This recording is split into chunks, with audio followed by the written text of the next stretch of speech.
നമ്മളൊരു സീനിയർ നടനായിട്ടൊരു ബഹുമാന പുരസ്സരം നമ്മൾ കാണുന്നു. അദ്ദേഹത്തിൻ്റെ ഇപ്പോൾ ഈ പറഞ്ഞ സുഹോട്ടൻ്റെ വലിയ സുഹൃത്താണ്. സുഹൃത്തായിരുന്നു. ലാലു അങ്ങനല്ല. എനിക്ക് ഇന്ദ്രൻ്റെ ചേട്ടനായിട്ട് വേണേലും എനിക്ക് കാണാവുന്നതേ ഉള്ളൂ. കാരണം അത്രയും അടുപ്പം കുടുംബവുമായിട്ടുണ്ട്. അതെ. വളരെ ഞങ്ങൾ അവിടെയും ഇങ്ങോട്ടും അങ്ങോട്ടും ഒക്കെ അച്ഛനും അമ്മയും എല്ലാവരും അതെ വലിയ അതെ. അടുപ്പക്കാരാണ് ഞങ്ങൾ. അപ്പോൾ ലാലുവിനെ ഇപ്പോൾ ഈ പുറമേ അങ്ങനെയൊന്നും പറഞ്ഞ് പാചക കസരത്തൊന്നും ചെയ്തില്ലെങ്കിൽ ലാലുവിന് രാജുവിനെ ഇഷ്ടമാണ്. രാജുവിന് അതിനെക്കാട്ടിലും ഇഷ്ടമാണ്. ഇവരെല്ലാം ഈ ലാലുവിൻ്റെ കുസൃതികളൊക്കെ ചിലപ്പോൾ ഈ പിള്ളേരോട് പണ്ട് പറഞ്ഞിട്ടുണ്ട്. യോ എന്നെ പോലെ ആയിരുന്നടാ മോഹൻലാൽ എന്നൊക്കെ പറഞ്ഞിട്ട് എന്നൊക്കെ പറയും. പക്ഷെ അതൊന്നും അല്ല, ലാലുവിൻ്റെ ആ ഒരു മനസ്സുണ്ടല്ലോ, അതൊക്കെ ഒരു തുറന്ന വേദിയിൽ പറയാൻ അതെ. അത് സിനിമയിൽ തീർച്ചയായിട്ടും. എല്ലാവർക്കും കിട്ടത്തില്ല മോളെ, സത്യം അതെ. പറയാം. ഉം. ഞാൻ പറയാമല്ലോ, അമ്മ അസോസിയേഷനിൽ മോഹൻലാലല്ലേ പ്രസിഡന്റ്, അദ്ദേഹം പറഞ്ഞോളൂ ഇതാണോ ജോലി അദ്ദേഹത്തിന്. എന്തുകൊണ്ടാണ് ഈ അമ്മയുടെ തലപ്പത്ത് മമ്മൂട്ടി മോഹൻലാലും വരണമെന്ന് ഞാനടക്കമുള്ളവർ ആലോചിക്കുന്നത്? അത് ആരെങ്കിലും ഈ അമ്മയിലുള്ളവർ ചിന്തിക്കുന്നുണ്ടായിരിക്കാം, എന്തോ എനിക്കറിയില്ല. അവരുടെ പേരാണ് നമുക്ക് വേണ്ടത്, അതെ. അല്ലാതെ അവർ രാവിലെ ഇവിടെ വന്ന് അറ്റൻഡൻസ് ഇടുമല്ലോ, ആരൊക്കെ വന്നിന്നേലും വന്ന ഒപ്പിട്ട് അതല്ല അവരുടെ ജോലി. അവർ മലയാള സിനിമയുടെ യശസ് ലോകമെമ്പാടും ഉയർത്താൻ നടക്കുന്ന രണ്ട് വ്യക്തികൾ കാലത്ത്, അതിനാണ് വേറൊരു കമ്മിറ്റിയും ഒരു സെക്രട്ടറിയും ഒരു ട്രഷററും അതും ഇതൊക്കെ ആയിട്ട് കുറേ ആൾക്കാരെ എടുത്തിരിക്കുന്നത്. അവരും ഇല്ലേ, വേറെ ഉണ്ടല്ലോ, കമ്മിറ്റിയിൽ നിന്ന് ആരെങ്കിലും വിളിച്ച് രണ്ടുപേരെ ഇരുത്താം. അപ്പോൾ ഞാൻ പറയുന്നത് അവരവിടെ വരണം എന്നുള്ളതല്ല. അത് മമ്മൂട്ടി മോഹൻലാലാണ് കേട്ടോ എൻ്റെ മറ്റേ തലപ്പത്ത് കാര്യങ്ങൾ. അയ്യോ വേണ്ട, ഇനി അവിടെ ചെന്നതിന് ഒന്നും പറയാൻ നിൽക്കേണ്ട, അവർക്കൊരു മനസ്സിന്. അപ്പോൾ അതെ. അവരോടുള്ള ബഹുമാനം കൊണ്ടാണ് ചിലപ്പോൾ ഒരു പക്ഷേ പല തെറ്റുകളും അമ്മ ചെയ്തു എന്ന് തോന്നുന്നത് മിണ്ടാതെ നമ്മളൊക്കെ വിടുന്നത്. വിടുന്നത്. അതെല്ലാ സംഘടനയിലും അങ്ങനെയാണ്. മനസ്സിലായി. ഇപ്പം തലപ്പത്തിരിക്കുന്ന ആളുടെ ഇൻഡസ്ട്രിയിലെ സ്ഥാനം എന്താണെന്ന് നമ്മൾ നോക്കും അല്ലേ. അതെ.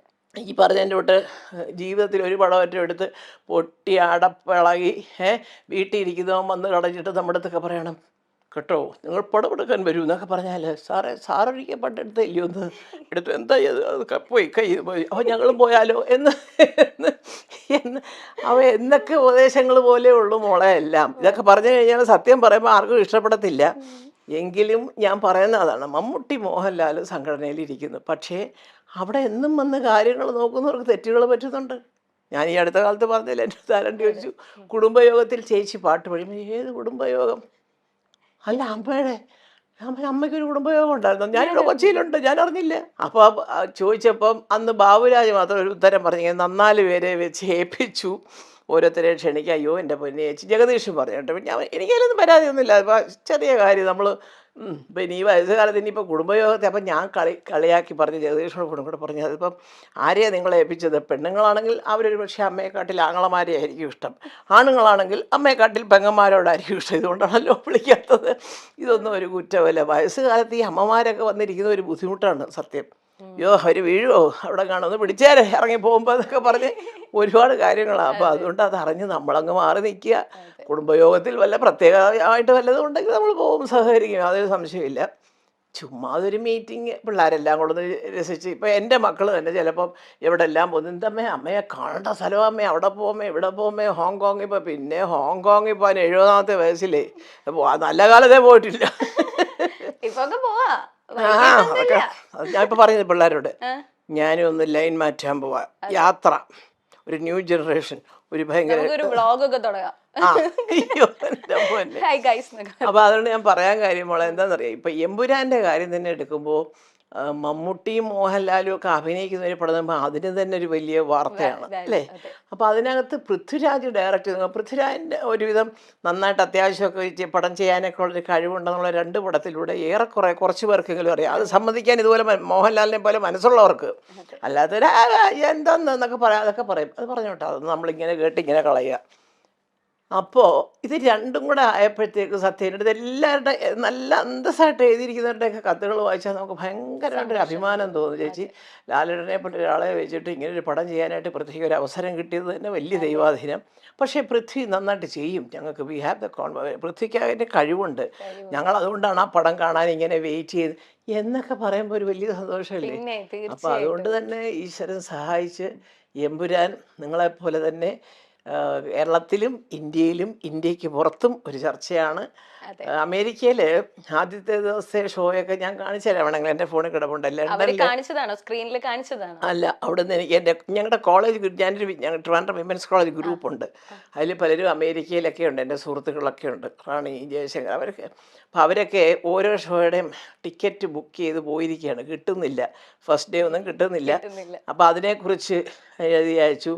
ലണ്ടനിൽ ആദ്യത്തെ 2 ദിവസത്തെ 3 ഷോയും കംപ്ലീറ്റ്ലി ബുക്ക്ഡ് ആയിട്ട്. അപ്പോൾ ഒരെണ്ണം ബുക്ക് ചെയ്തിരിക്കുന്ന അവിടെ ഇവിടെ നമ്മുടെ പാരഗൺ ഹോട്ടലൊക്കെ നടത്തുന്ന ഒരു ഇപ്പോൾ അതിൻ്റെ സൽക്കാരം എന്നാന്ന് തോന്നുന്നത്, അറിയത്തില്ല, സന്തോഷ് ആതിര എന്നൊക്കെ പറഞ്ഞാൽ നിങ്ങൾക്കൊക്കെ അറിയാം. ഒരു ലേഡി പൃഥ്വിരാജിനെ ഇമിറ്റേറ്റ് ചെയ്തൊരു പെൺകുട്ടി, അവരൊക്കെ ലണ്ടനിലാണ്. Okay okay.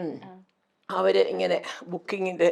അപ്പോൾ ഇതൊക്കെ കണ്ടിട്ട് ഞാനിങ്ങനെ ഇവിടെ ഇരുന്നിട്ട് ഇങ്ങനെ സന്തോഷിക്കുകയാണ്. ഈശ്വര, ആദ്യത്തെ 3 ദിവസം UK ടിക്കറ്റ് ഇല്ലെന്നോ എന്നൊക്കെ. നമുക്ക് ഇതൊക്കെ ഇവർ പറഞ്ഞല്ലേ നമുക്കറിയാനൊക്കെ ഉള്ളൂ. അപ്പോൾ ഞാൻ മക്കളും മോഹൻലാലും ഒക്കെ അറിയുമായിരിക്കും, ഞാൻ പക്ഷേ അത്ര ഇതെല്ലാം എനിക്കും വരുന്നുണ്ട്. ദൈവം സഹായിച്ച് എന്തോ അയ്യോ അമ്മയും കൂടെ ഒന്ന് കണ്ടോട്ടെ വിചാരിച്ചിട്ടായിരിക്കും.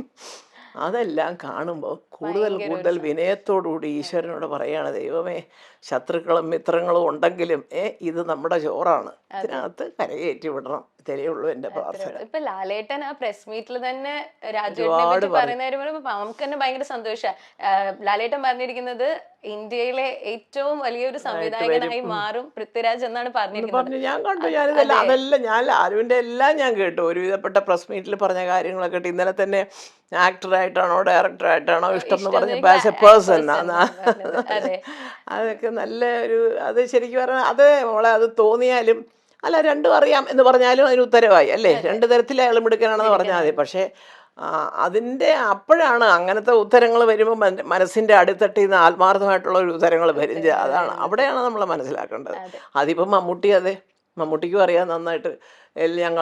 എൻ്റെ മക്കളെ എല്ലാം നന്നായിട്ട് സുഖമായിട്ടുള്ള കാലം മുതലേ വലിയ അടുപ്പക്കാരാണ്. അപ്പം ലാലുവിനെ കുടുംബപരമായിട്ട് ഞാനൊരു കൊച്ചു മോനെ പോലെ എപ്പോഴും, വയസ്സ് വലിയ വ്യത്യാസമൊന്നുമില്ല, എന്നാൽ ലാലു എന്നെ കണ്ട് ഒരുപാട് ഉള്ളതാണ്, ഞാൻ പറഞ്ഞില്ലേ. അപ്പോൾ എന്നാലും ആ ഒരു സ്നേഹവും അടുപ്പവും ഒക്കെ ഉണ്ടല്ലോ. ചുമ്മാ അങ്ങ് വെറുതെ ഈ പത്രമാധ്യമങ്ങളിൽ വരുന്ന ഭാഷ പോലെ തെക്കോട്ടും വടക്കോട്ടും ഇട്ട് കളയാനുള്ളതല്ല. അതൊക്കെ എന്നും നിലനിൽക്കുന്ന ബന്ധങ്ങൾ തന്നെയാണ്.